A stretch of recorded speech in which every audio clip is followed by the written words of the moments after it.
WHO ने health report card 2024 पेश किया है और इसमें आने वाली पीढ़ियों के लिए गंभीर चेतावनी भी है। ये चेतावनी क्या है और आने वाली पीढ़ी के सामने किस तरह की समस्याएं हो सकती हैं, आज हम इस वीडियो में इन्हीं सब विषयों पर बात करेंगे। क्या आपने कभी सोचा है कि बीमारियां सिर्फ आपके शरीर नहीं बल्कि आपके पूरे जीवन, आपकी कमाई, आपकी सोसाइटी और यहाँ तक कि आपके देश की इकोनॉमी पर भी चोट करती हैं। WHO के चीफ टेड्रोस अधानोम घेब्रेयेसस ने ताज़ा हेल्थ रिपोर्ट पेश करते हुए जो कहा वो हम सभी के लिए एक वेकअप कॉल है। इनका कहना है गैर संक्रामक बीमारियां यानी नॉन कम्युनिकेबल डिजीज जैसे हार्ट रोग, डायबिटीज़, कैंसर और सांस से जुड़ी समस्याएं अब सिर्फ हेल्थ इश्यूज नहीं हैं बल्कि ये एक बढ़ता हुआ वैश्विक संकट है। रिपोर्ट में 2022 तक के आंकड़े शामिल हैं और तस्वीर थोड़ी डरावनी है। अगर यही ट्रेंड चलता रहा तो 2050 तक हर साल मरने वाले 9 करोड़ लोगों में से 86% की मौतें इन नॉन कम्युनिकेबल डिजीज के कारण होंगी, यानी 2019 की तुलना में 90% ज़्यादा मौतें। और ये सिर्फ एक आंकड़ा नहीं है बल्कि इतनी जिंदगियां हैं। साल 2000 से 2015 तक हमने हेल्थ इंडिकेटर्स में अच्छी प्रगति की थी, जैसे माँ और बच्चे की मौत में भारी गिरावट, HIV, टीबी, मलेरिया जैसी बीमारियों पर काबू, एवरेज लाइफ एक्सपेक्टेंसी 67% से बढ़कर 73% होना। लेकिन कोविड ने इस रफ्तार को बहुत धीमा करने की जगह कहिए कि इस रफ्तार पर ब्रेक लगा दिया।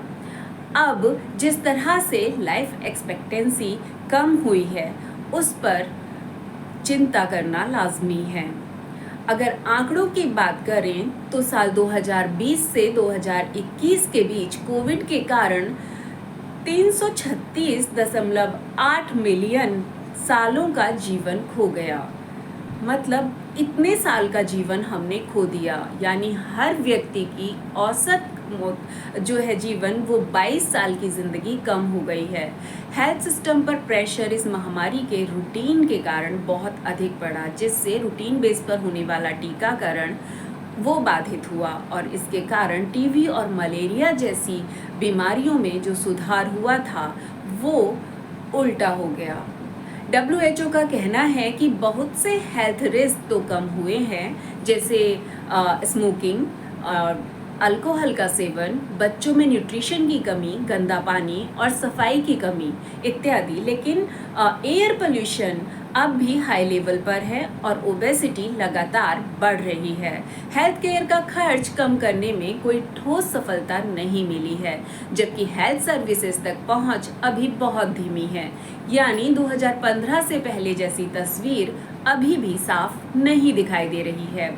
साल 2024 की इस रिपोर्ट में पहली बार जलवायु परिवर्तन को हेल्थ से जोड़कर देखा गया है। ऐसा इसलिए क्योंकि वायु प्रदूषण, हीट वेव्स और क्लाइमेट क्राइसिस का सीधा असर आपके हार्ट, फेफड़ों और दिमाग पर पड़ रहा है। WHO ने कहा है कि आने वाले कुछ साल में यह मुद्दा भयानक रूप ले सकता है।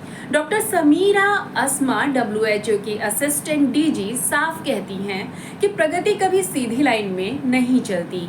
ये गारंटी भी नहीं है कि आगे सब अच्छा ही होगा। हमें हर देश में सॉलिड और मेजरेबल एक्शन लेना होगा।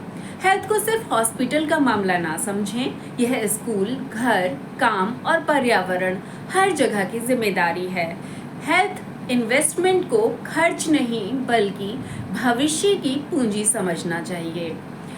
तो अब जब आप अगली बार जंक फूड चुनें या एक्सरसाइज करना छोड़ें या अपनी लाइफ स्टाइल के रूटीन में कोई भी गड़बड़ करें तो एक बार सोच लीजिए कि आप लाइफ जी नहीं रहे हैं बल्कि उम्र काट रहे हैं।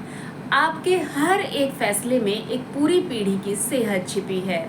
अब सोच बदलनी होगी, नहीं तो आंकड़े हमारी कहानी लिख देंगे। इसलिए अपने हेल्थ से जुड़ी हर चीज़ पर अवेयर रहिए, हैप्पी रहिए, हेल्दी रहिए।